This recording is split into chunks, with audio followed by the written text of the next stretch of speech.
ready to go out on the town. I have to host an event tonight at Cheney University outside of Philadelphia. So, you know, I'm dressed to the nines. I'm ready for that. So he is dressed to the nines. You don't need our approval. You're looking clean though. You look very handsome. But why did you want Max's take and not mine? My fashion expertise isn't good enough here? Because Max is usually wearing the three-piece. When I usually don't care about a man's opinion. I would always come to you, Molly. Yeah. But in the case of the three-piece Tom Ford suits, Max has a couple of them. Yeah. That's why I leaned on. That's a three-piece Tom Ford with the Tom Ford tie and the white shirt. You can't. It's a perfect black tie outfit. Yeah. That wasn't too expensive. That was just a couple dollars. All right, let's get into it. Speaking of well-dressed, Tom Brady returns from his 4-game suspension just in time for the Patriots to take on the Browns this Sunday. Brady has won 172 career games since becoming the Patriots' starting quarterback in Week 3 of 2001. Listen to this. While the Browns have won 175 games over their last 29 seasons. Stephen A., what do you expect to see from Brady against Cleveland? Oh, I expect to see a very angered individual. He's a guy that's thrown for 4,000 yards plus for the last 5 consecutive years, if not longer. And we all know he's going against the Cleveland Browns, at the 27th ranked defense in the NFL. They're like about 16th against the pass, 23rd in yards allowed. But ultimately, they're 0-4. They're a team on the come up. The only bright spot for the Cleveland Browns, as far as I'm concerned, is 2 things. Hugh Jackson, the head coach, because he has them playing very competitive football for the most part, outside of them getting beat up by the Philadelphia Eagles on opening day. They blew a lead against the Baltimore Ravens, but they were competitive. They lost to the Miami Dolphins, but they should have won that game if their field goal kicker had parquet. You know, the flavor says butter. He's not butter. He's parquet, okay? And then, of course, you've got a situation here where they played against the Washington Redskins last week, and they lost. But Hugh Jackson's got them competitive. The other bright spot would be Terrell Pryor, who Tim Tebow should learn a thing or two from. He's a quarterback in college that came to the pros to be a quarterback, but recognized that there were other attributes that obviously he could be very successful at exercising, mainly the wide receiver spot for Cleveland. And because of that, to me, as far as I'm concerned, he's been their MVP thus far this year. I think Terrell Pryor has been absolutely sensational, and he performed very well against Josh Norman last week. But in the end, that's not going to help them but so much against New England, because Tom Brady is back. They've got their franchise back in the saddle. And not only is he a future Hall of Famer, a 4-time Super Bowl champion, a former league MVP, one of the elite players in the game today, and one of the preeminent faces in the game of the National Football League, but he is ticked off. And if there was ever someone to take it out on with relative ease, I anticipate it will be the Cleveland Browns. I expect a very, very long Sunday afternoon for them. I expect a spectacular performance by Tom Brady, but it won't necessarily show in all the numbers, because I think he will annihilate them early, and he won't have to do but so much late, because Bill Belichick will call off the Wolves.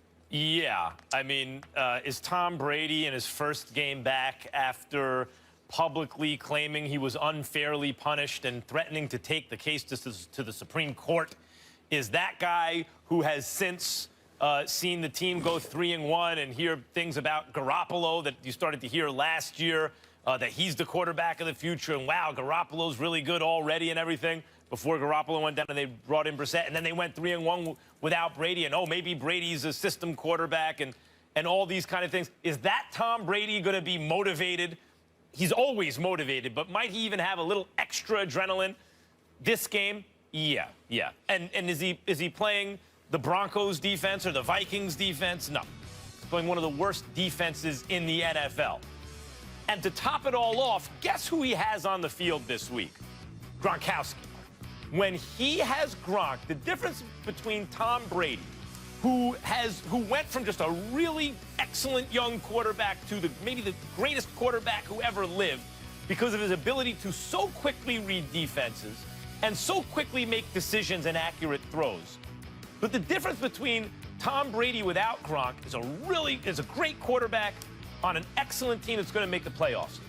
With Gronk, Tom Brady becomes the guy, the Patriots become the Super Bowl favorites or one of the 2 or 3 teams favored to win the Super Bowl, and they will usually make a run, wind up at least in the AFC Championship game. That's what it's been with Gronk on the field. With Gronk on the field, Tom Brady's going to put on an offensive show, especially now you got Bennett, too. They got the 2 tight end sets with Bennett, who is, you know, at his worst, a B-plus tight end offensively. They're going to put on an offensive show against a terrible defense, after which I will get a lot of people will tweet at me, oh, I thought Tom Brady was supposed to fall off a cliff, duh. Oh, yes, he will fall off the... That's yes, your voice yes, for your Twitter yes, fans? it is. Yes, he will fall off a cliff Lord. sometime before the middle of next season. Could it be this week? Yes, but highly unlikely, especially given the circumstances. Well, let's make a couple of things. In Vegas, you know, when you talk about the Patriots, the last 35 times the Patriots have been favored by 5 or more, they've been 33-2 straight up. There's nothing that's going to change here. That's number one. Number two, let me the 33-2 straight up. Let me make sure I emphasize. Let me make sure I emphasize something here. We all know what we anticipate Tom Brady would do, but what I'm really trying to say, opening this show with Tom Brady's, you know, preempting Tom Brady's first game back after his 4-game suspension, is that I believe Tom Brady ain't just after a Super Bowl. I believe the Patriots and Patriots fans want Roger Goodell to have to hand that trophy to Tom Brady. It's one of those moments where if Tom Brady and the New England Patriots end up winning the Super Bowl championship, what I am here proclaiming is that an extra source of motivation, whereas you have the commissioner that hands the trophy to the owner and the... Huh? We lose Stephen A. for We a lost second Stephen there? A. for a second. Yes, I know everyone thinks that Tom Brady will be extra motivated to win a Super Bowl this year, but let's not forget that last season, through the first half of the season, who was the MVP going to be? It was Tom Brady by so much there was no one else worth talking about. Then about 2/3 of the way through the season, a couple of people started saying, well, what about Cam Newton? And then by the end of the season, actually it was Cam Newton. So you can't win the Super Bowl in week 5, Stephen A., your first week back. You ain't going to win the Super Bowl this upcoming Sunday against the Browns. You will cream the Browns. They will destroy the Cleveland we all know Browns. that, Max. But, you know, he's not going to make any Super Bowl statement week 5. Professor Kellerman, we know the sky is blue, just like we know the Patriots can't win the Super Bowl this week. Thank you for enlightening us. What I was trying to say was this, before technicalities rudely interrupted me. That was when cosmic you think about censorship Tom right Brady, there. Yeah. I truly believe that Tom Brady's biggest goal outside of winning the Super Bowl championship, the Patriots' biggest goal outside of winning the Super Bowl championship, is to make sure that Roger Goodell has to hand that trophy to Tom Brady. I'm telling you right now, there was no one happier that the New England Patriots lost in the AFC Championship game last January than Roger Goodell. There was no one happier than him. I think, and I don't think right now there's anyone rooting against the New England Patriots harder than Commissioner Roger Goodell. But you know something? I just think that Tom Brady is going to go berserk. I expect he'll be ready, and that's really all I have to say about it. Oh, please, football gods, if you grant me anything. It's what it is. If you grant me anything, oh, great football gods, who they responded to my prayers about the Giants in the past. Please, let somehow the Cleveland Browns beat Tom Brady in his first game back. Yeah, right. It's not going to happen. Good luck with that one. Okay. Fantasy owners, start Brady. Good luck. That's all I have to say. Let's get to America's team, though. They call it the billion-dollar playpen. Who? America's team? Who's that? Who's that? America's a great country. It's who's the great team? The Patriots? Really I thought the we just finished talking about America's team. I thought we just finished talking about America's team. Not some mediocre bunch in Texas contaminating the rest of this country. The Cowboys are America's team. Get over it. What do you want from me? It's not the Steelers. Heck, wins. No. Can I go? Can I continue go. here? Okay, thank you. They call it the billion-dollar playpen, but it's been anything but home sweet home for the Dallas Cowboys. Since the start of the 2015 season, the Cowboys, listen to this, they've only won 2 games at AT&T Stadium. How is this possible? During that same span, Wiley High School, Frisco Lone Star, Allen High School, and the Alabama Crimson Tide have 3 wins, while Lake Ridge High School and Texas A&M have the same amount of wins as Dallas there. They host the Bengals this weekend. Stephen A., you're going to like this question. What do you make of the Cowboys' home field disadvantage? Well, listen, let's understand why they have a disadvantage. Some people will point to the billion-dollar playpen, the fact that the stadium itself is absolutely sensational, no question about it. I've been there before. Jerry Jones did a spectacular job. There are distractions. People can be in the concession areas and still peek out, and the Jumbotron is so huge, so big. I think it's like 50 yards wide or 60 yards wide. I mean, listen, it is spectacular. But the number one reason that the Dallas Cowboys have a disadvantage at home is because they're a mediocre franchise. They don't win often enough. And as a result, the fervor that you'd get, the momentum that you could ride, a home crowd needs evidence that that stuff actually works for them. And when that is not the case, it's going to be the momentum, the uproar, the fervor, the rabid following. It's going to be a bit dissipated to some degree. There's just no way around that. The Dallas Cowboys have all these distractions, the uniforms, the cheerleaders, the stadium, and everything else, because they know they can't rely on the product that they put on the field to come through on a week-to-week, year-to-year basis. But we see it. That's the problem. But we see it with other franchises, like the New York Knicks, by the way, Stephen A., that still sell out the Garden like for consecutive months on end, even when they're a last-place franchise. There's some franchises that resonate in a way with the fans where even when they're not great, the fans support. The problem the Cowboys have is the stadium is so big, there's so many seats to fill, and with standing room only, you get over 100,000 people in there. Jerry Jones wants to sell tickets. So fans take road trips. You know, opposing teams fans take road trips. They want to go see their team play the Cowboys at the eighth wonder of the world or whatever you want to call it. So you get fans from other teams in there. I mean, that's really what's happening, is the fact that they're bad. Hey, Max Kellerman, quick question. Yeah. Where were you last month? Dallas Cowboys Stadium, yeah. Yeah, why were you there? A fight. Canelo. Exactly. Yeah. So it's a great stadium, and they use the stadiums to bring other amenities there because they got to rely on it because they damn sure can't rely on the team. Quick story about that. I called Manny Pacquiao's fight along with Jim Lampley and Roy Jones in 2010 against Antonio Margarito, okay? That was November 13th, 2010. At that moment, after that fight, Manny Pacquiao had more wins that year at Dallas Cowboys Stadium, now AT&T Stadium, than the Cowboys did. And in fact, the Cowboys wouldn't tie Pacquiao until their last home game of the season right before Christmas, December 19th. One fighter had as many home wins that year as the Dallas Cowboys, 2010. They don't have really a home field advantage. No, that's why we called it a disadvantage. All right, now that we've beat up on the Cowboys enough, let's talk about they're actually having a very good season, and much of that success is being linked to their rookie quarterback, Dak Prescott, who in 4 games so far has thrown for over 1,000 yards, has 5 total touchdowns, and hasn't thrown a pick yet. That is what I find most impressive, but a major surprise this season has also been their solid defense. So is Dak Prescott getting too much credit for their success, Stephen A.? I believe he is, believe it or not. He's been very impressive.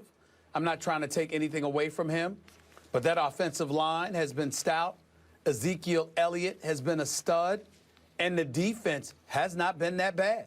And when you look at Rod Marinelli and what they've been doing with that defense, when you look at McClain and how he's come back and how well he played last week, when you look at the pieces that they have been missing, the DeMarcus Lawrences of the world, the the Randy Gregory's of the world and others, and somehow, some way, they still manage to be in this position. Dak Prescott deserves a lot of credit because he's a 4th-round pick and a rookie, playing lights out because he's not turning the ball over.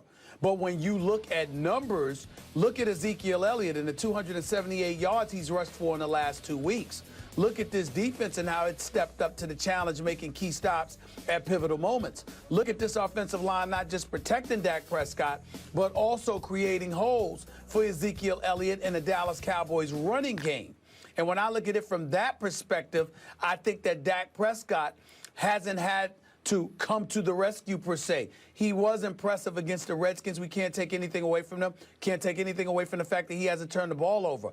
But the reality is that I think everybody's treating him like he's the second coming of Dan Marino. When Dan Marino took over for Don Strock years ago, if I remember correctly, and had Mark Super Duper and had Mark Clayton and went out there and played lights out, and in his second year took the Miami Dolphins to the Super Bowl because he was flinging 300-yard games all over the place just with a rifle arm and doing everything, you know, en route to reminding us or to telling us he was going to be a future Hall of Famer.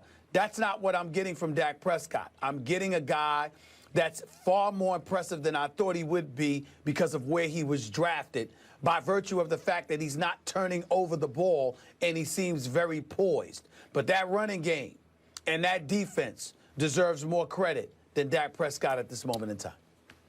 You done with your soliloquy, as you call them when I do them? You all done with that? Professor Smith? Sure. Yeah, Professor Stephen A. Smith. Yeah.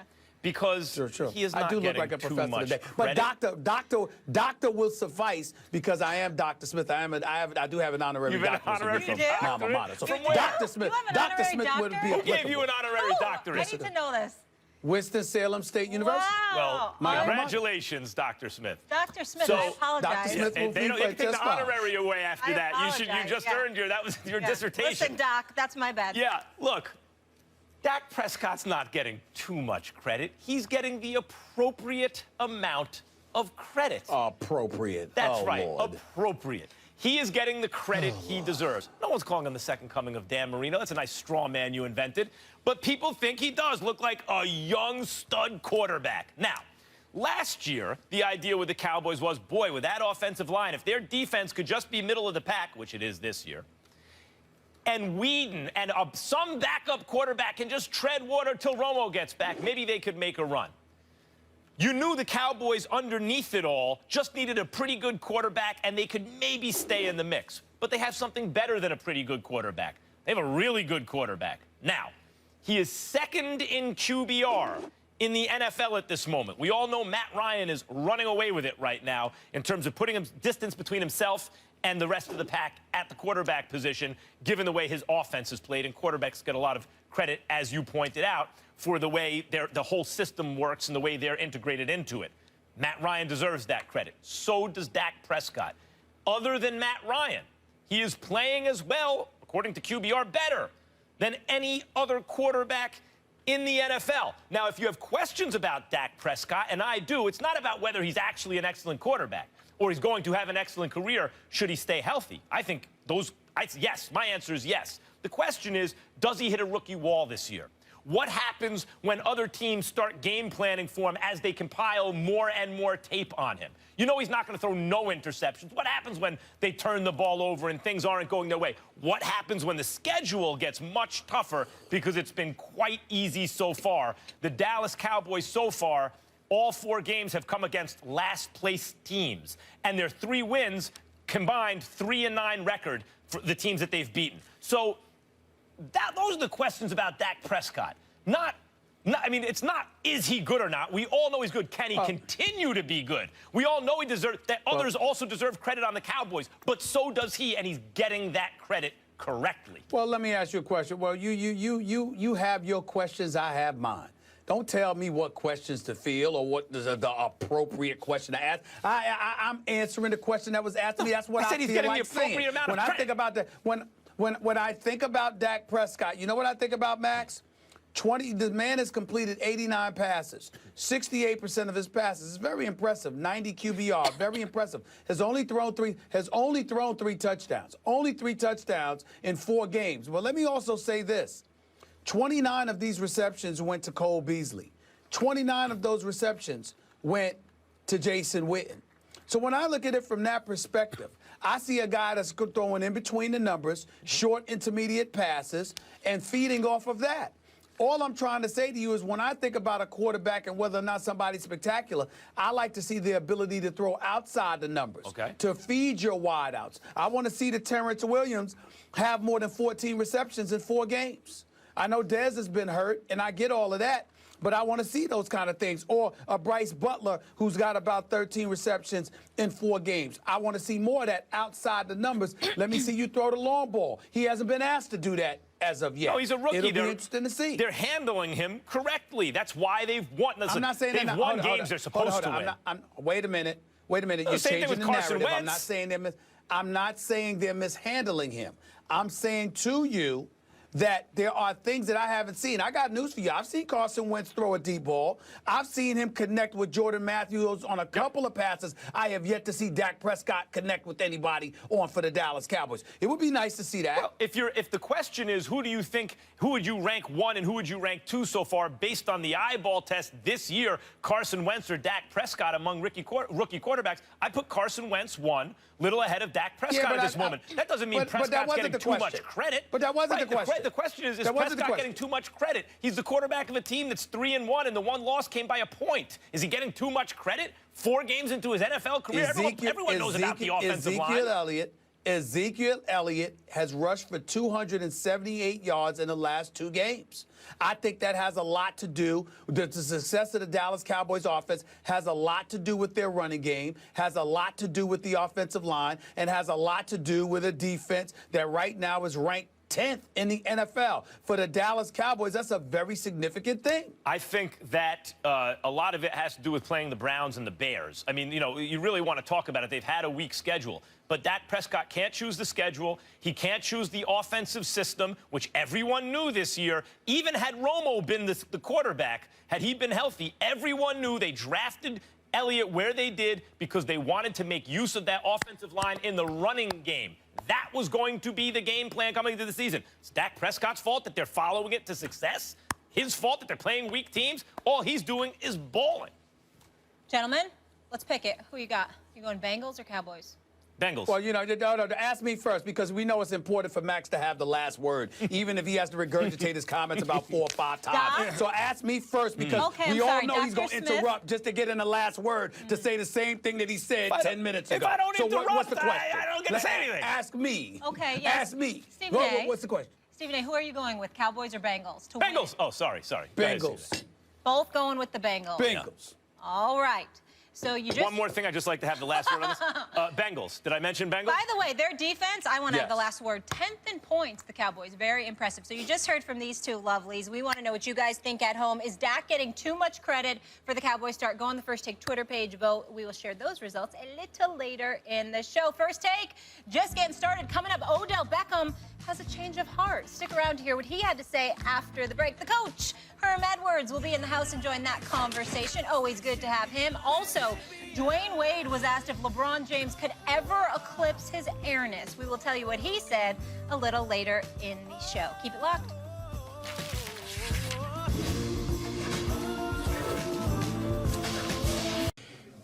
As funny as it sounds, that's really all I care about, is being able to have that ability to be a blessing to someone else, to be an inspiration. That was Odell Beckham Jr. yesterday. He appears to be in a better place after his rough game last weekend against the Vikings, where he received an unsportsmanlike penalty. Coach in the house, Herm Edwards, how are we doing? Good to be here. Yeah. You ready to talk? I don't know if you've talked to any Odell Beckham yet this week, have you? First time you get a shot at it? Are you familiar with Odell Beckham Jr.? Do you know what's been going on? Because we have the latest details, so we wanted to get your thoughts. Yes. Yeah, this shouldn't have never taken place. Yeah. Should have been solved last year, but obviously it's where it's at. Hopefully it's drawn a conclusion, and this young man will go perform, and he can be emotional, and that's great. We want to see his enthusiasm. We want to see all that. Just don't become combative. No question. That's what he's got to figure out. Don't become combative. Stay emotional. Don't make it combative. Speaking of that, Coach, Sunday Night Football, he gets the Green Bay Packers. Who do you think wins that one? I like Green Bay in Green Bay. I like Aaron Rodgers. I like the fact that Nelson and Rodgers hooked up last week. As we know, this Giant defense does a nice job of preventing you from running the football. Harrison and those guys, Olivier Vernon. But don't get to the quarterback a whole lot. Only 4 sacks. And they don't take the ball away. That's not a good thing against an Aaron Rodgers football team. And they give up high percentages on 3rd down. That's not good when you face Aaron Rodgers. So I think Green Bay up there is very difficult to beat them. Aaron Rodgers is the type of quarterback that he can make the unannounced play. That puts a lot of pressure on the back end of your secondary. Their secondary is average at best. I'm talking about the Giants. And so I think they win this game. I like the Giants, actually, here in an upset on the road. And I like this. Not just I'm a Giants fan. I picked Minnesota to beat them, obviously, at Minnesota last week. I think the Giants are in a more desperate situation now, 2-2. I think that they are highly motivated, and Odell is highly motivated. Eli doesn't have a problem playing at Lambeau. I mean, he beat Brett Favre in the NFC Championship game. He beat Aaron Rodgers at Lambeau last time they made the Super Bowl run. So he can play at Lambeau. Aaron Rodgers, to me, is the best player in football, period. It doesn't always look that way if he's going up against a Mike Zimmer defense or if his line isn't right, but I think he's still the best player in football.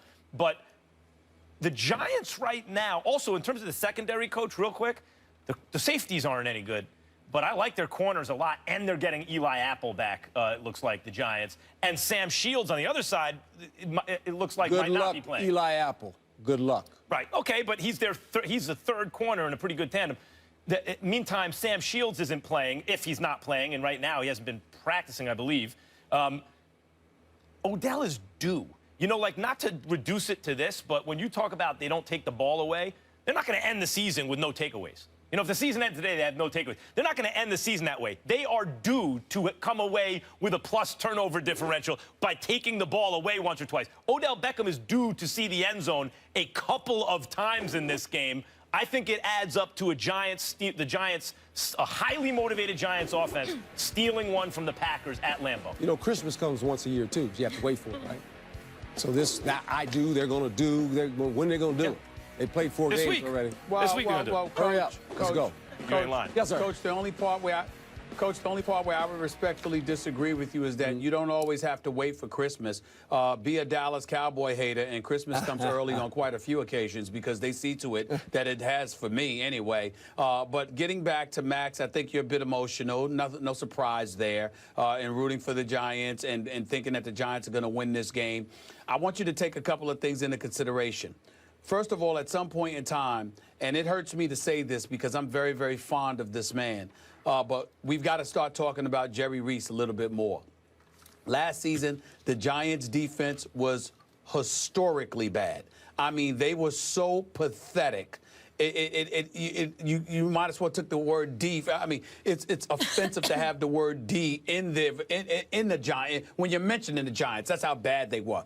Well, you go out and you spend $113 million in guaranteed money with Olivia Vernon, with Damon Harrison, with Jason Pierre-Paul, with Janoris Jenkins, and what do you have for it? I mean, they only put 2 quarterback hits on Sam Bradford. That's it. 2 quarterback hits on Sam Bradford on Monday night when they played up against Minnesota. Okay? Kirk Cousins has thrown an interception in every single game this year except for when he played against the Giants. Except for when he played against the Giants. They have how many takeaways on this year?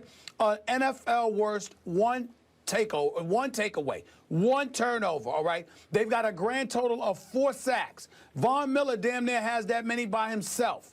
And so when you look at it from that perspective, you're not getting pressure on a quarterback, you're not forcing turnovers, and you're going to beat Aaron Rodgers at Lambeau Field. I cannot see it. Eli Apple, he's got promise. And by the way, his mama Apple, doing work for the network. I think she's done a good job whenever I've seen her work. I'm very, very impressed. Fan. But I got, yes. I'm very impressed with her. But I got to tell you, I'm just looking at Eli Apple. He's got a lot of promise. But when you look at the Giants overall as a defense, I mean, right now, there's no D in New York City, Coach. The Jets stink. Their secondary is suspect. Their linebackers can't defend against anybody.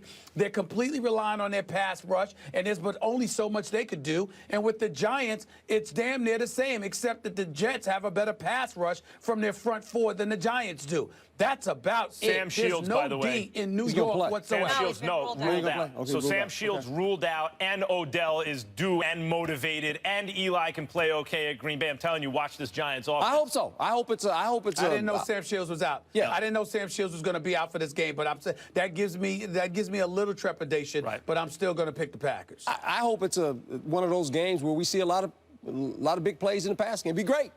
It's great for television, great for football. Incidentally, Jerry Reese as a GM, who, you know, took over a pretty good situation and then won the Super Bowl, and I was very high on. I was doing a show in New York radio, so were you, Stephen A, at the time. Back-to-back, we had radio shows, and there was a lot of praise of, you know, the great Jerry Reese. But his recent drafts have not been good, obviously Odell Beckham Jr. notwithstanding.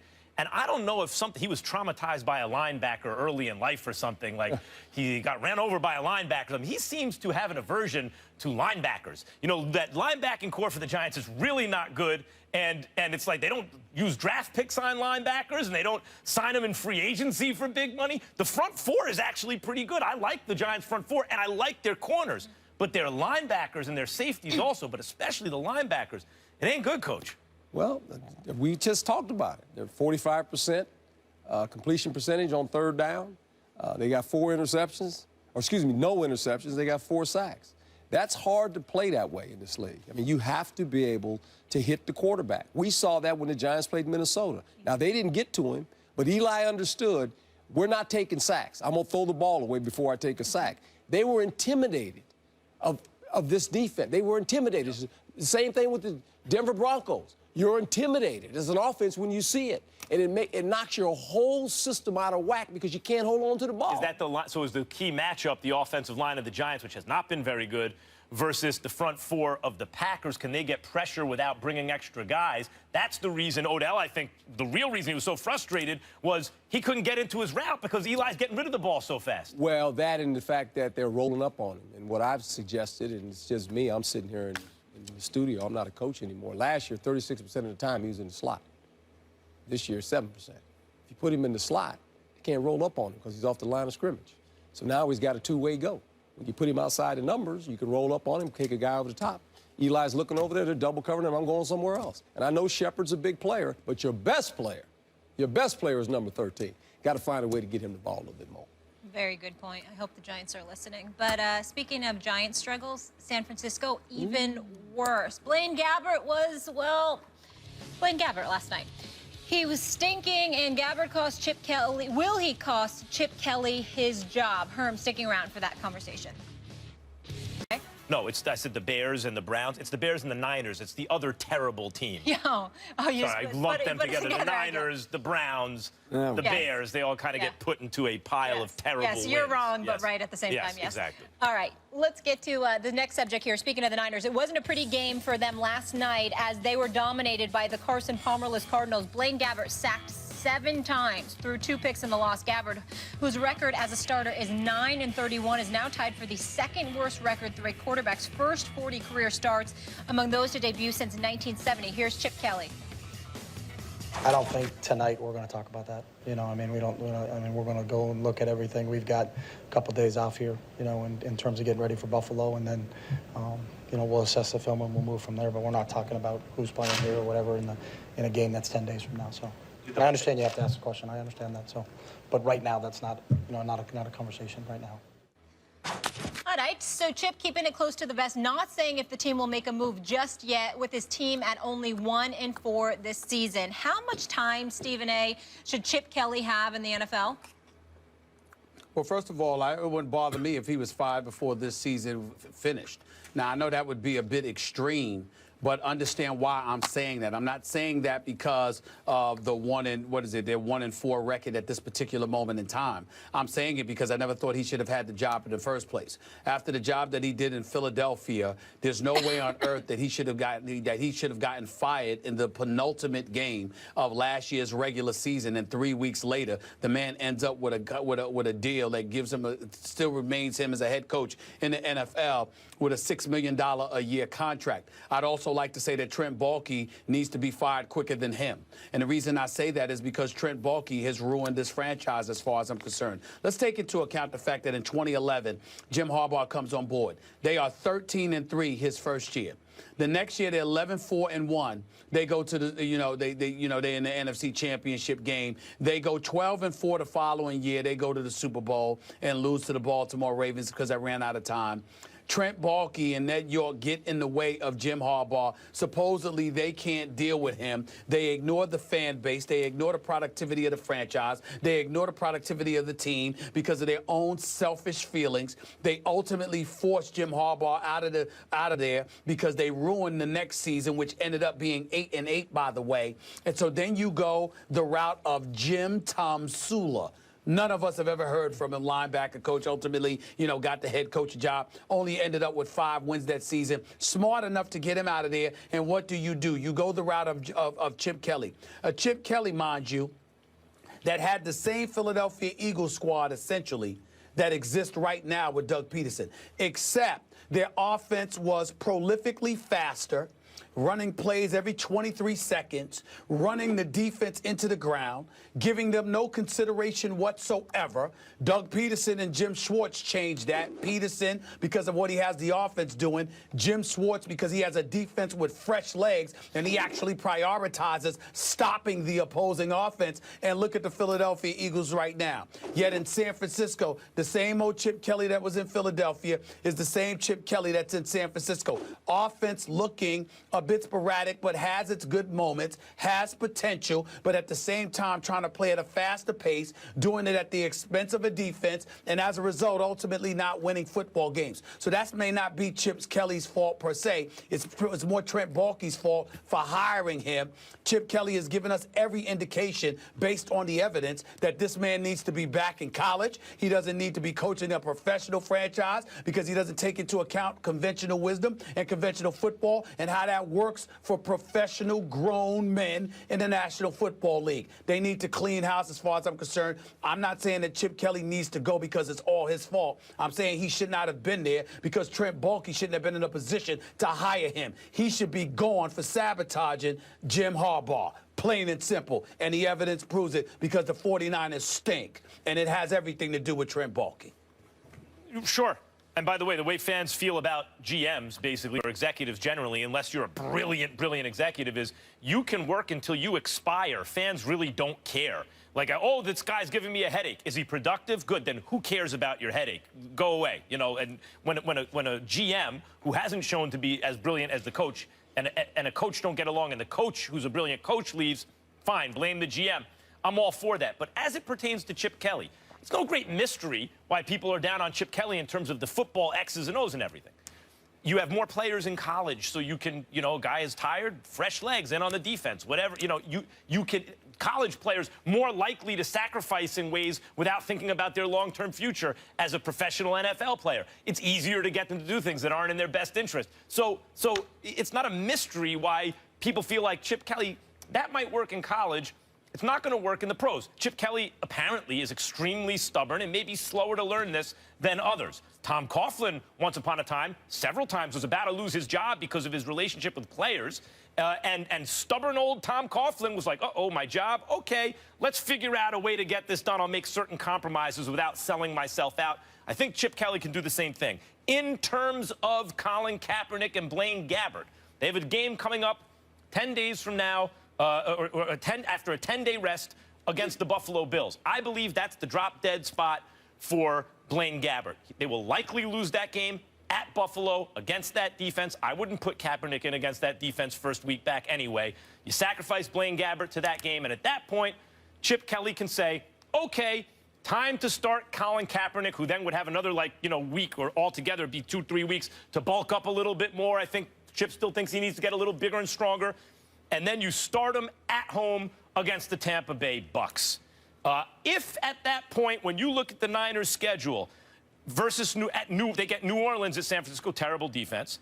They'll lose to Arizona, they lose to New England. Then they go to Miami, it's winnable. Go to Chicago, winnable. New York Jets at home, winnable if you got a better quarterback. At Los Angeles, we'll see what the Rams are. But if they can win, Coach, 4 games with Colin Kaepernick, and Chip can go into the offseason with 5 wins and a better second half, I think Kaepernick and Chip can maybe save each other. Well, I do know this.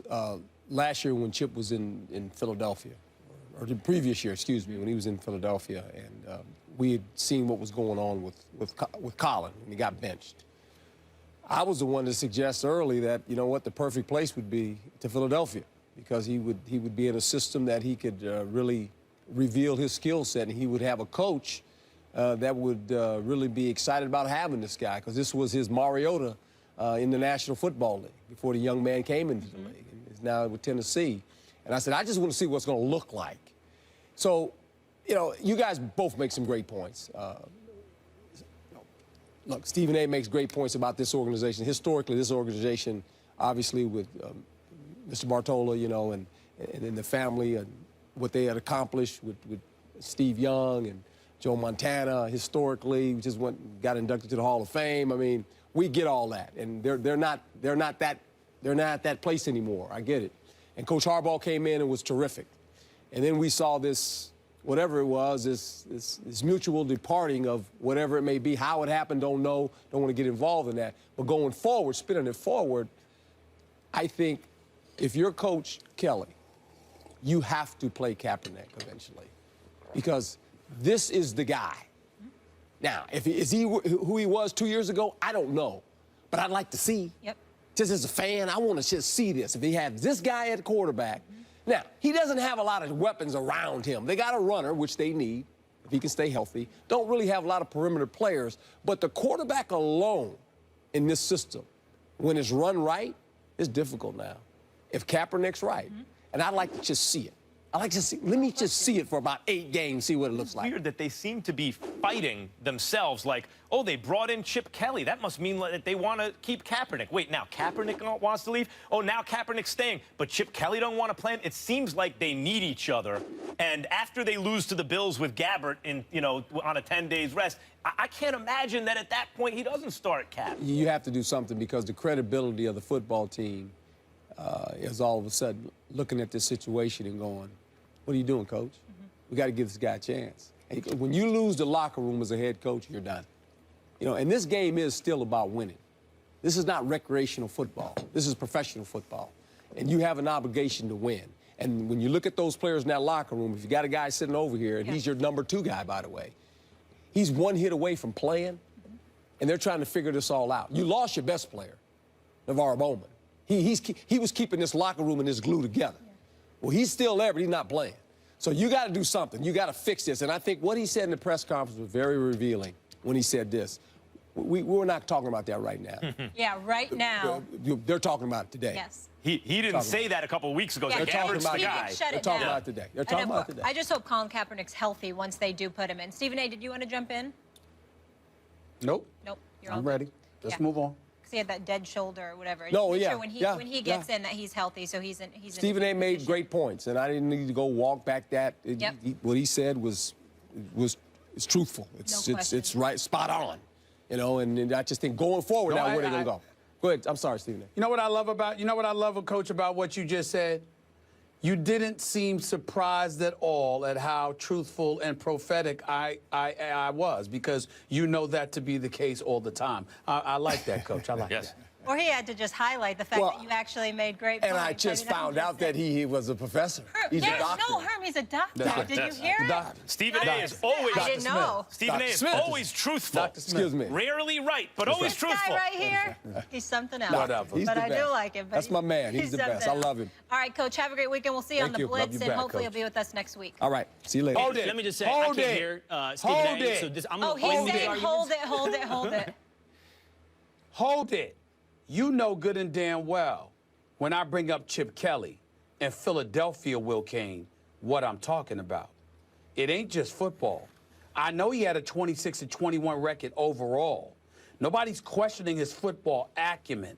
But your ability to relate to and ingratiate yourself with players, the way he had alienated a bunch of dudes, which ultimately led to him getting fired, because that, coupled with his lack of productivity that last particular season, got Jeffrey Lurie to not even wait for the final game of the year before firing him. He said, get the hell out of here now. Now, I worked in Philadelphia for 17 years, right, for the Philadelphia Inquirer.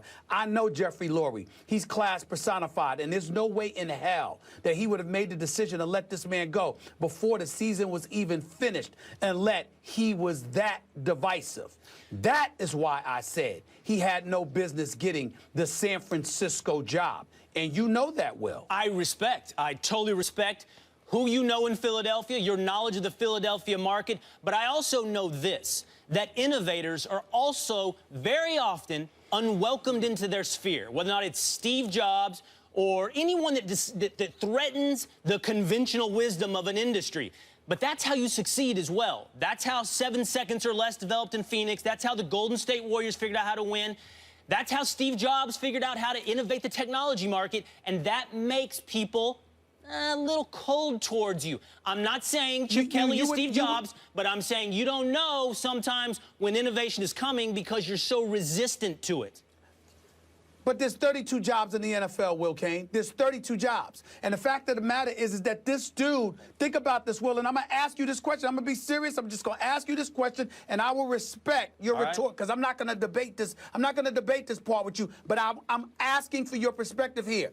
A man with his chronicled and reported history at a different location ends up getting an equal, if not better job 3 weeks after being fired. You have no problem with that? None? Because None?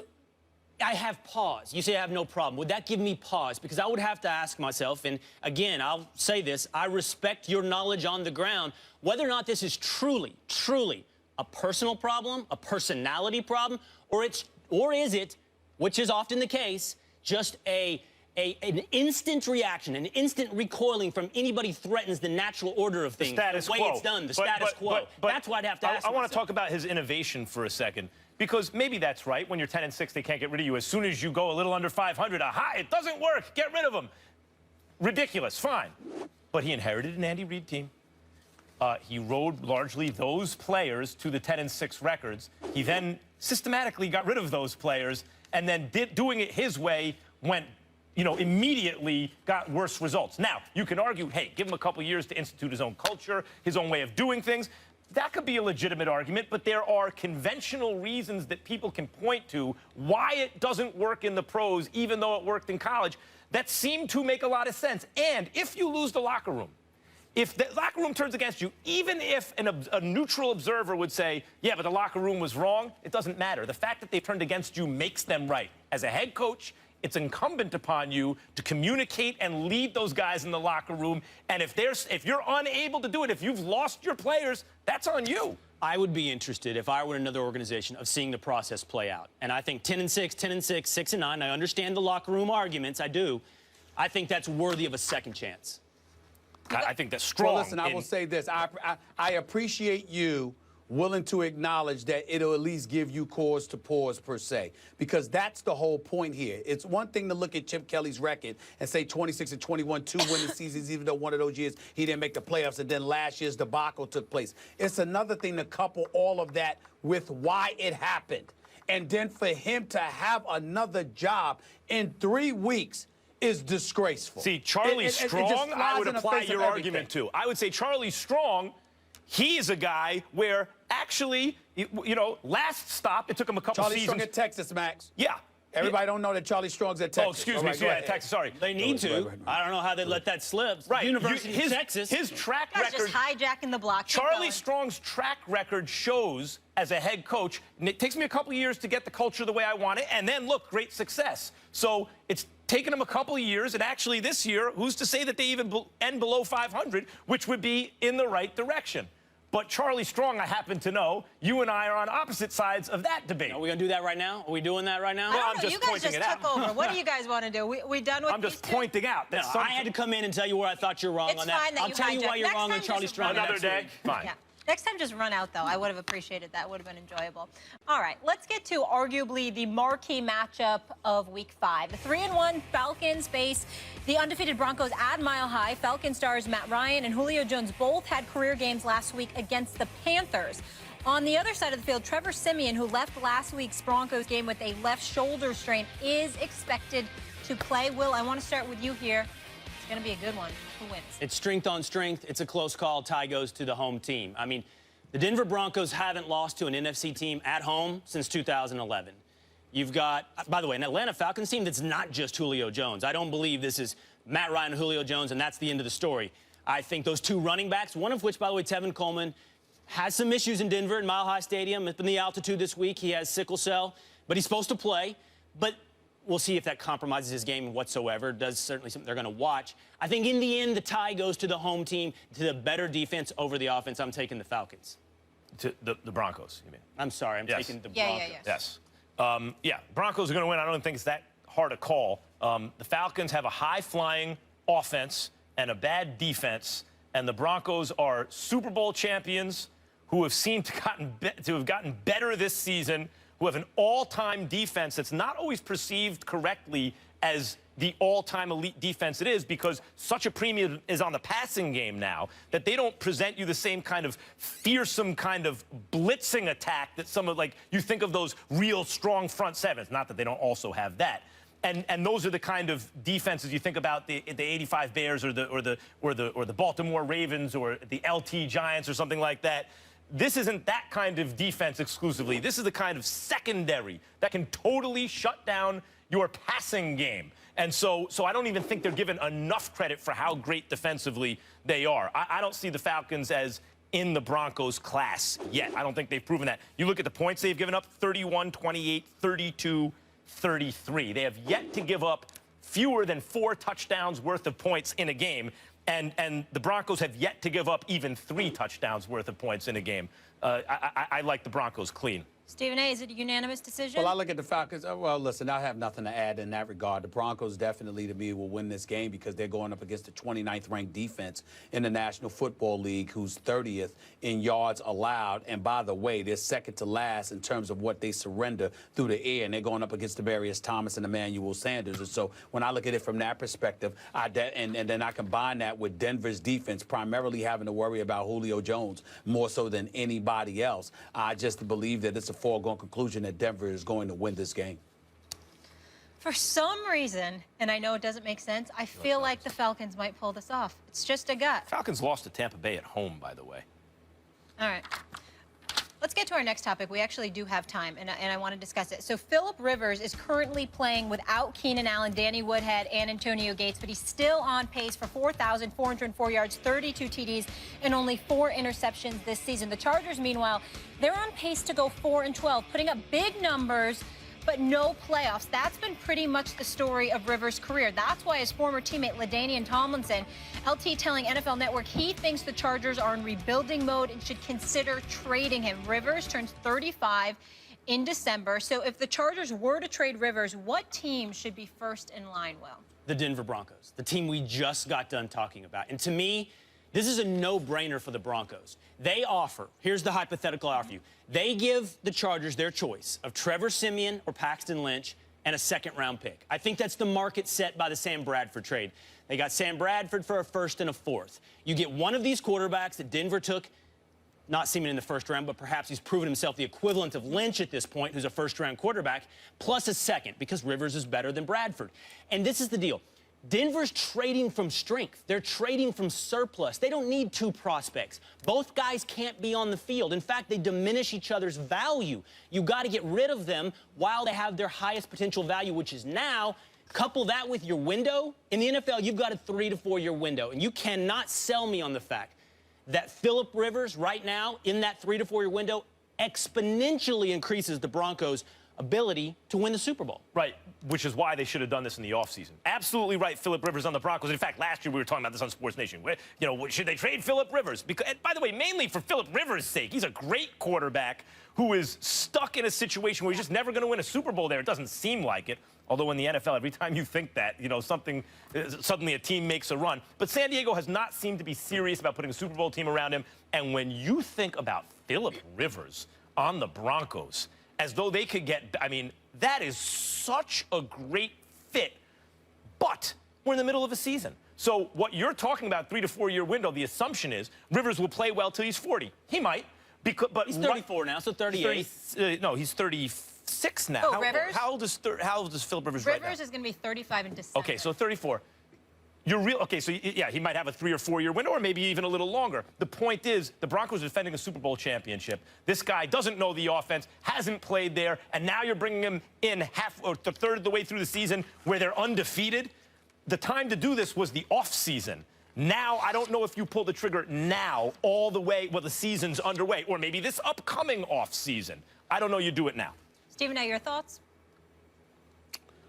You know what? I ignored Will from the moment that he said the Denver Broncos was the team that Phillip Rivers needed to end up with. Because if you're the Broncos, you're one of 3 undefeated teams left in the National Football League. You've got the premier defense, which, by the way, led you to a Super Bowl title. You're the reigning defending Super Bowl champions. The parts around you in your new quarterback, meaning Emmanuel Sanders, Demaryius Thomas, C.J. Anderson, etc., along with at least a decent offensive line, there's simply no excuse to change anything. Trevor Siemian has been playing. Certainly, he's looked better than Peyton Manning looked last year. Paxton Lynch even came in there and did a little something. And so when you look at it from that perspective, why even bother?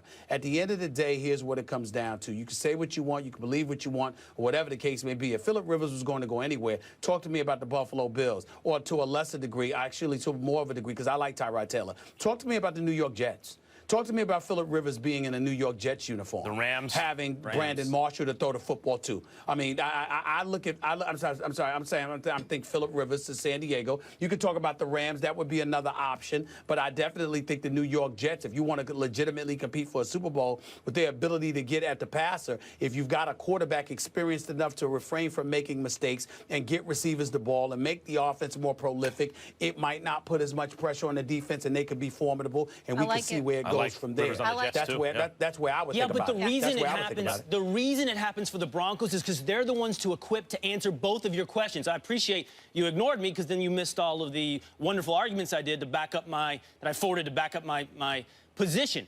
It's this, Max. Here's why you make the trade now. Because the Chargers would be more willing to do it now, seeing that they're in rebuilding mode.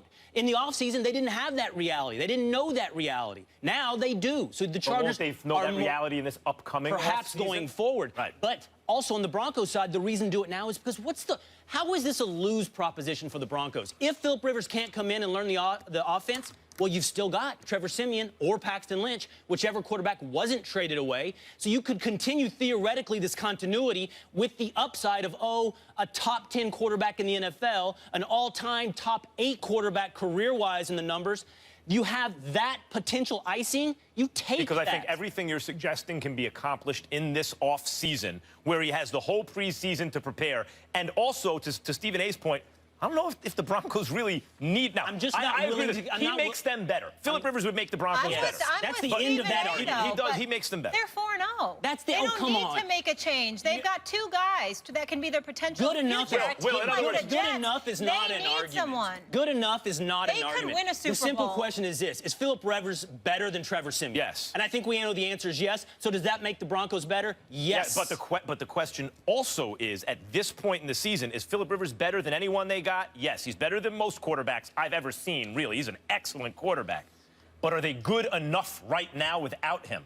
Because it's not the offseason, middle of the season. There are other factors to consider. I think also the answer is yes. The Broncos could easily repeat this year. And getting Rivers doesn't mean necessarily that they have a better chance this season. All right, I'm rolling with the doctor in this one, but I'm so proud of you guys. We got through 4 topics essentially, and it's my fault. That's I came in, I was shooting from the hip, I had a little passion. I think in like first take history, it's great. We touched on a lot of things. Really proud. Really Next week we'll argue about Charlie Strong. Good. I'm looking forward to that. We'll stay and put. The NFL coming down hard on Antonio Brown for his touchdown celebrations. Someone at the desk has a problem with it. We'll discuss. Do you have a problem with this? I think the bow and arrow is silly. I mean, I don't think it was meant as a violent situation. But, you know, I don't have a problem with fining a player, including Antonio Brown, for twerking or doing whatever you want to call it. Popping it. You know, I mean, it is sexually suggestive and lewd. And if you're packaging family entertainment, I get it. Fine him, fine. Here's what I have a problem with. How does what a guy does, how he behaves after the fact, the play on the field is over, affect things like field position? That is absurd. It's one thing to enforce a code of behavior because you want a family product. Very violent product, by the way. But and they sell alcohol during the commercials. But okay, fine. It's for kids, right? Fine. It's one thing to say, we're going to fine you if you behave that way. That's okay. But to say that somehow, to insist that that behavior is somehow conflated with the actual competition on the field is asinine. I've never understood it, and I'm totally against it. So forget the fine. I'm upset by the fact that it cost you field position because you celebrated. Stephen A? Go ahead, Will. Go ahead, Will. Well, I guess I disagree with Max. I don't have a problem with the punishment for the act. I have a problem with the application of the rule, which I can't parse. I can't figure out. It's like most things in the NFL these days. And to me, this is actually one of the biggest problems the NFL faces is we don't know what we're watching, apparently. We can't trust our eyes. We can't see reality because there's this alternate reality, a shadow reality that is the NFL rulebook. And to know what a catch is, or a fumble, or who recovered a fumble, or what's too much celebration, you got to sort of consult the oracles. And they throw chicken bones and look into the instant replay booth, and they come out with some arbitrary decision that's never consistent. And that's a problem for the NFL because it convinces us that it allows us to consider that it's unfair, that it's rigged. It allows us to go, wait, why is that not a catch? It was a catch in the game last week. It was a catch earlier in the game.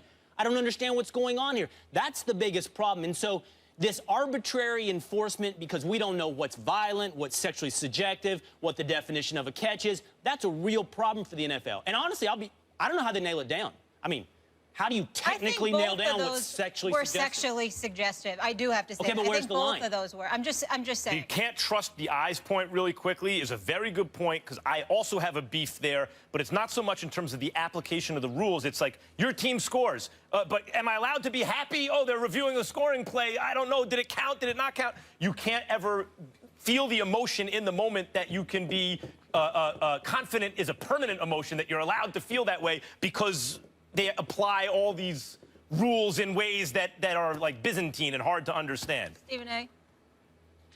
Y'all are making it more convoluted than it really needs to be. Fact of the matter is simple. NFL should have a rule instituted, nothing sexually suggestive. That's it, period. If it's not sexually suggestive, because obviously kids are watching, what's the problem? Why is Josh Norman being fined? I understand the Antonio Brown fine. Do I think it deserved to be for $25,000? No. But I understand the fine because you don't want something sexually suggestive. But how in God's name is Josh Norman getting a fine for that? For what? It falls under violence. Especially here is the hypocrisy in it all. Look at the Redskins. Look at, you got the whole Native American issue, which Max has spoken eloquently about on many, many occasions, okay? And, you think about the bow and arrow and all of this other stuff. He being a member of the Washington Redskins, that may very well have been the reason that he did it. I don't see them looking to change the name. I don't see them looking to do anything about that.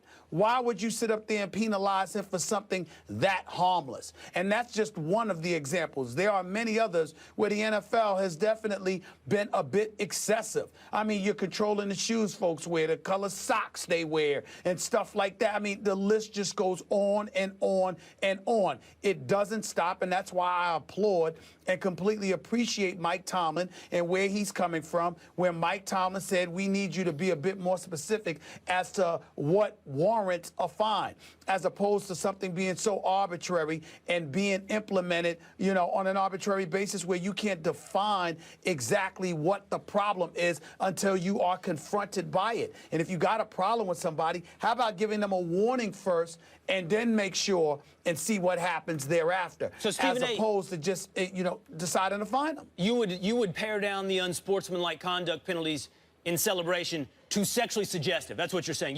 You'd allow the bow and arrow. Yes. You'd allow the flexing and all that. Sure, why not? Yeah, I would allow the flex. You don't want anything. You don't want it going on for a minute or two or something like that. But at the same time, if somebody's flexing or whatever, what's the problem? No. What about a guy slitting his throat, doing that kind of thing? That's okay?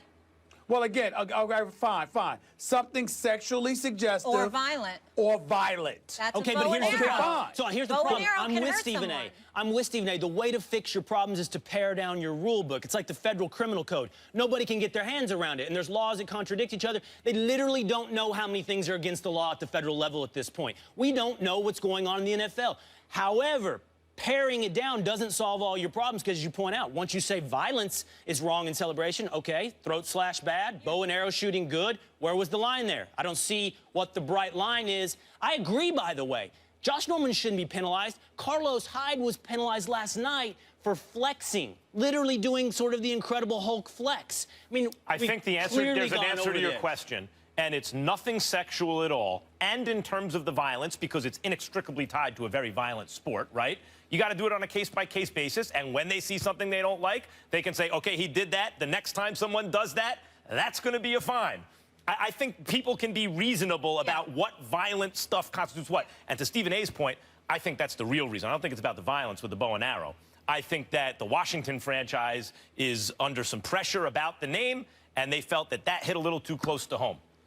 No question, but the flexing should be allowed. And I don't need to see a man twerking, just throwing that out there. I know. Never sacrifice that's field your position because they celebrated. That's absurd. Our favorite debates here on First Take and barbershops everywhere across America. LeBron James versus Michael Jordan. The latest to weigh in on it is LeBron's former teammate and good friend Dwyane Wade. When asked if James could ever surpass MJ's greatness, Wade responded with this: "It's not possible. Can't go past it. How can you? That's as great as it gets. The only thing you can do, like I said, is be A1, AB. There's no way higher." So let's take a look at how the two stack up when we only look at what they've done at this point in their lives at the age of 31. They're actually pretty even when it comes to NBA titles, finals MVPs, and LeBron actually has one more regular season MVP title. The main difference, Jordan doesn't have the 4 finals losses. Stephen A., were you surprised, Wade saying this, that his boy couldn't surpass MJ? I was a bit surprised because I didn't expect him to be that candid. I mean, he loves LeBron James. They're brothers. They're incredibly, incredibly tight.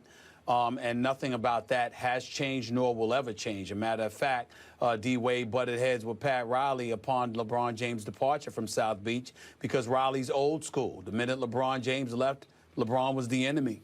And he wanted everyone in the Miami Heat organization to adopt that mentality as LeBron James being the enemy. And D. Wade doesn't play that game. That's not who he is. He and I spoke about that personally on several occasions. That's not who he is.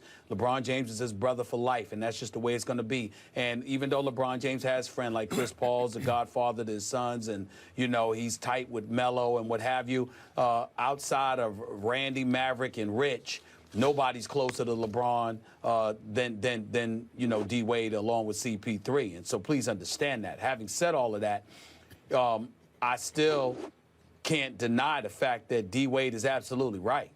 Let's just call it what it is. LeBron James is the best player in the world. LeBron James belongs on the Mount Rushmore in NBA annals when you consider some of the things that he's been able to accomplish. He's not finished yet, but he never has, nor will he ever be Michael Jordan.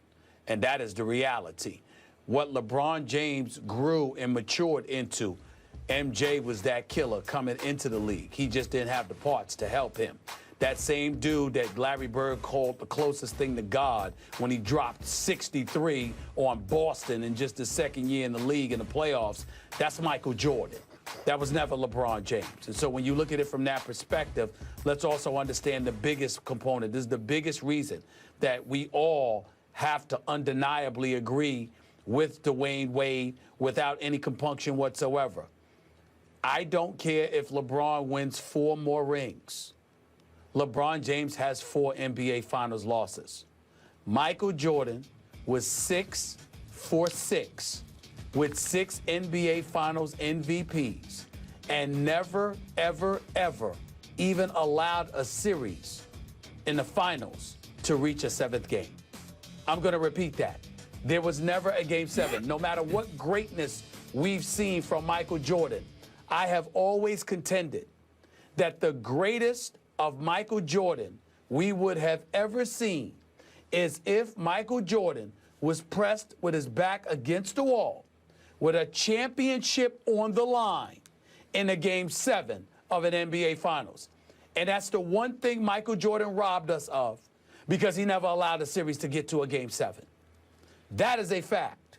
And because of that reality, let's be clear, LeBron James never has, nor will he ever be Michael Jordan. He's great. He's great. Greatest small forward ever.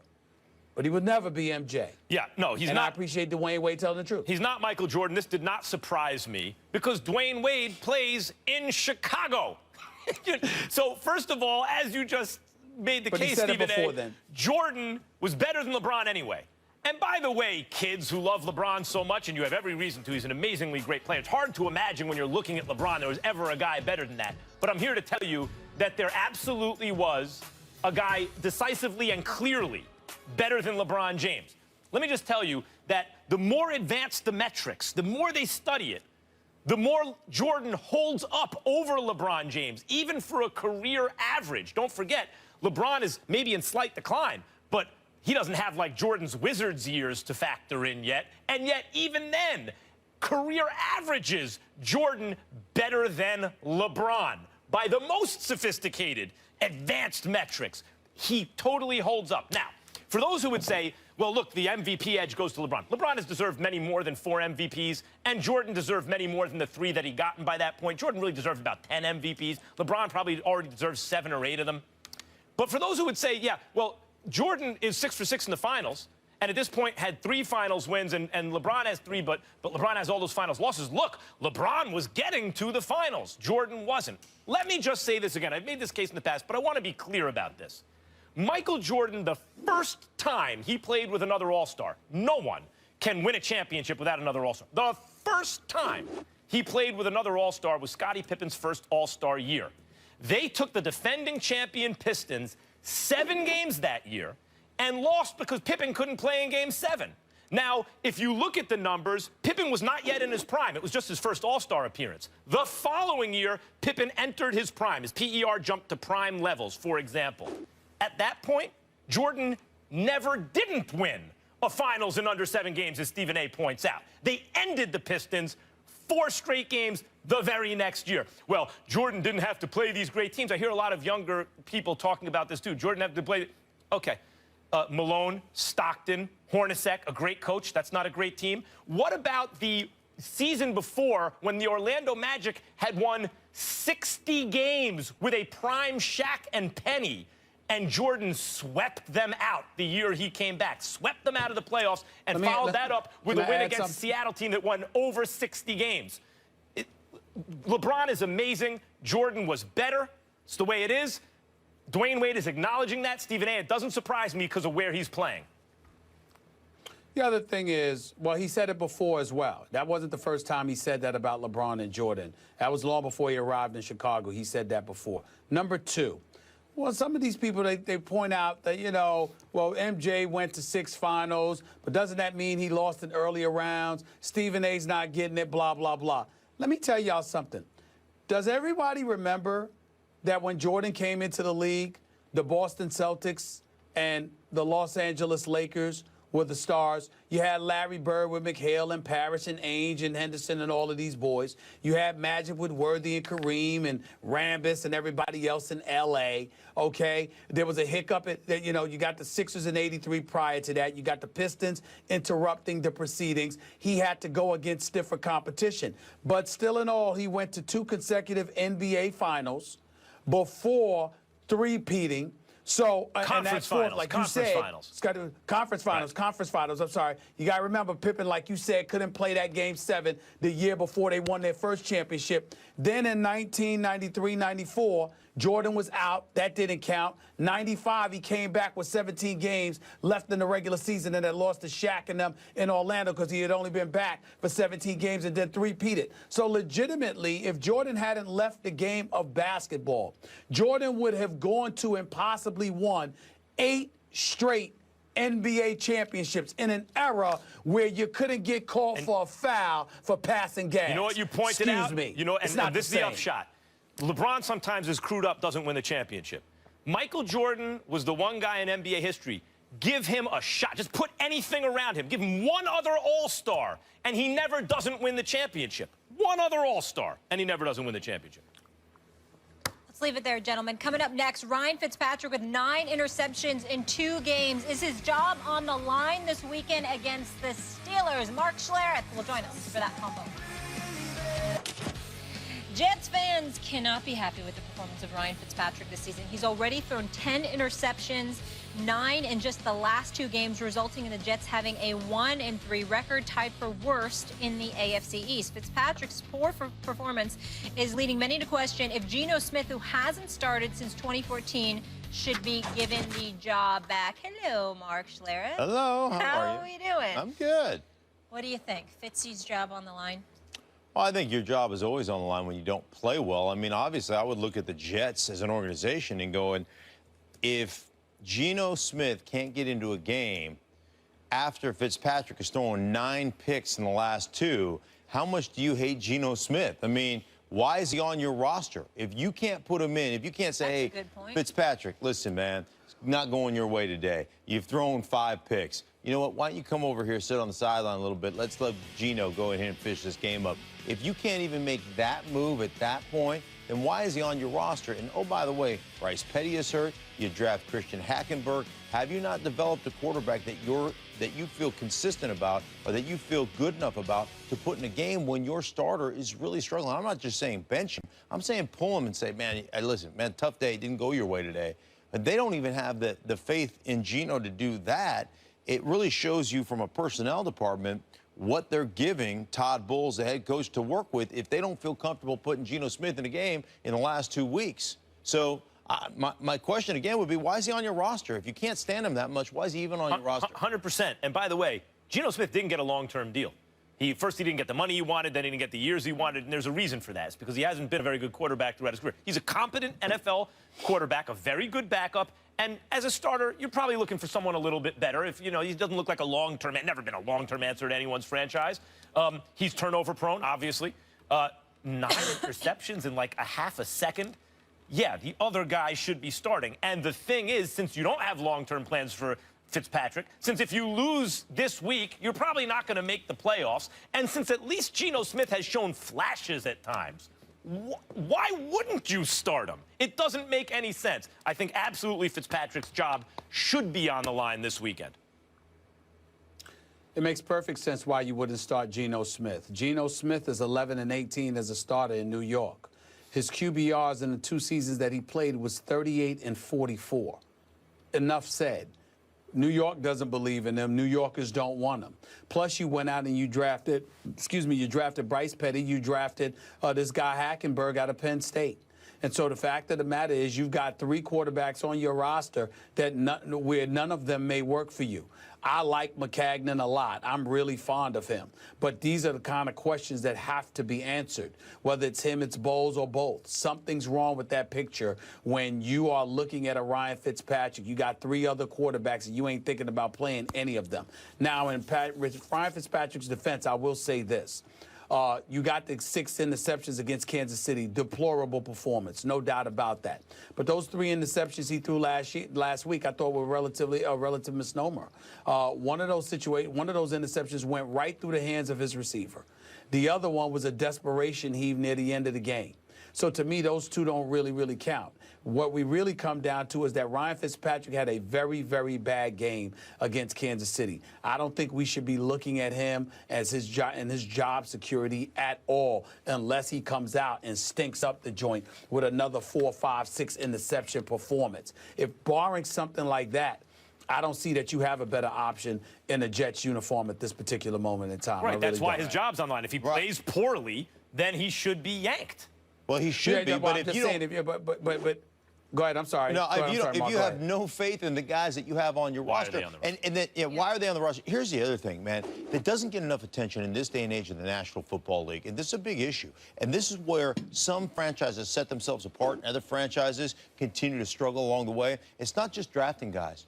The most important part is developing guys, and it's really hard to do nowadays because you don't get to practice anymore. You don't get the time.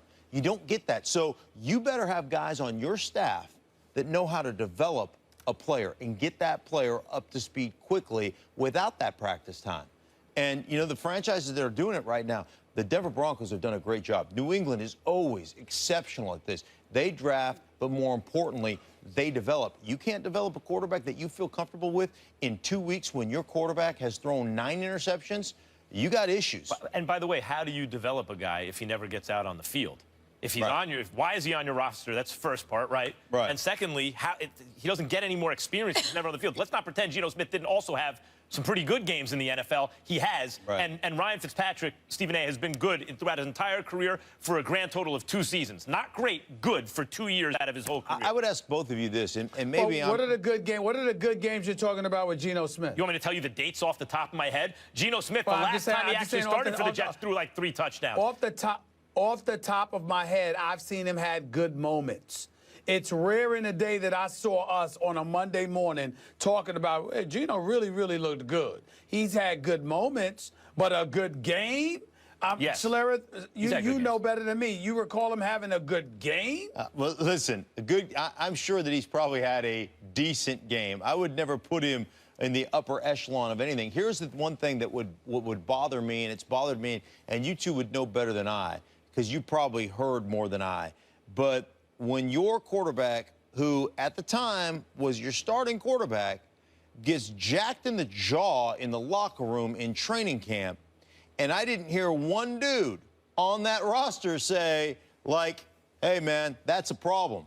Like, when I didn't hear one guy come to his defense, that says to me, you got a guy in your locker room that people don't respect. And those guys, you can't give an opportunity to start if nobody respects the guy. And I don't know, maybe they did come to his defense, but I didn't hear one guy basically complain about that. One thing he is in the upper echelon of, Mark, is Jets quarterbacks. He's in the upper echelon of Jets quarterbacks. Geno Smith. That pretty much says it all right there. All right, Jets I don't think so. at Heinz Field this weekend. Hey, at least they're in New York. Mark, you're sticking around. First Take is brought to you by Nissan, innovation that excites. And Geico, 15 minutes could save you 15% or more on car insurance. No Adrian Peterson, no problem for a Vikings team that had started 4-0 after an impressive start on defense. The Vikings defense ranks second in the NFL in points per game, sacks, and defensive efficiency. Expect a defensive battle this weekend because they are taking on a Texans team that held their opponents without a passing touchdown for a third straight game last week. Mark, I'll start with you. What do you expect in this one? Listen, both these defenses are pretty darn good. It's amazing to me the Minnesota Vikings can lose their starting quarterback, their starting running back, and their starting left tackle and actually be better on offense.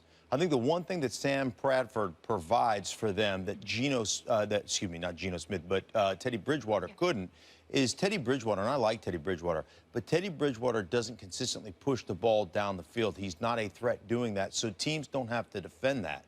And Sam Bradford can push the ball down the field. He's really accurate. He's played exceptionally well. But this is what I look at. This is where kind of the rubber meets the road. I think that Minnesota's defense is outstanding, and I think that Brock Osweiler is average. And I think they will pressure Brock Osweiler. They will hit Brock Osweiler. And the one thing he has shown me through his 7 starts in Denver and through the first 4 starts of this season, when you get to him, that dude makes bad decisions. He throws the ball away, he throws interceptions, and he takes hits because he holds the ball too long. Against that defense, I think Houston loses. Only thing I'll add, I like Minnesota. I think they have a different kind. Every couple of years, you see a different kind of defense. I think that's Minnesota and the Broncos. They separated themselves. Losing Adrian Peterson, they don't feel the need for a power running game, and they don't have the kind of blocking anyway for that. McKinnon's kind of elusive and I think is therefore not used as much. And Bradford is better at this point than Bridgewater. So they did get better offensively, too, and I like him in this game. Stephen A? This defense against Brock Osweiler, what else is there to talk about? I tend to agree with you. It's all about the purple people eaters. All right, we asked you guys earlier in the show if Dak Prescott is getting too much credit for the Cowboys' 3-1 start. The results are in. 62% say no. He is not getting too much credit. How do you feel about that, Mark? I think he's playing exceptional football. And you know what? This guy's got an old soul about him. He reminds me of Russell Wilson when Russell Wilson came in. Just unflappable. Just like, whatever, man, it's all good. And to watch him not only orchestrate this Scott Linehan offense, to hand it off and to run the ball, to recognize man coverage and scramble and get first downs, and also to watch receivers change routes and not panic about it and be able to put the ball on target down the field. I think he's exceptional, man. He had that rollout play, and I'm going to break it down on NFL Live today. That rollout play for a touchdown last week that was as exceptional a throw as you can make in this league. And that's veteran quarterbacking done by a rookie right there. I think the kid has been phenomenal. They're going to have a decision to make. When Tony Romo comes back, they may not say that's a decision. That's a decision. That's going to be a hard one to make because that kid is playing great. As a rookie, if you can convert on third downs, I don't care how simple the offense or how, then you're doing your job, and that's what he's doing.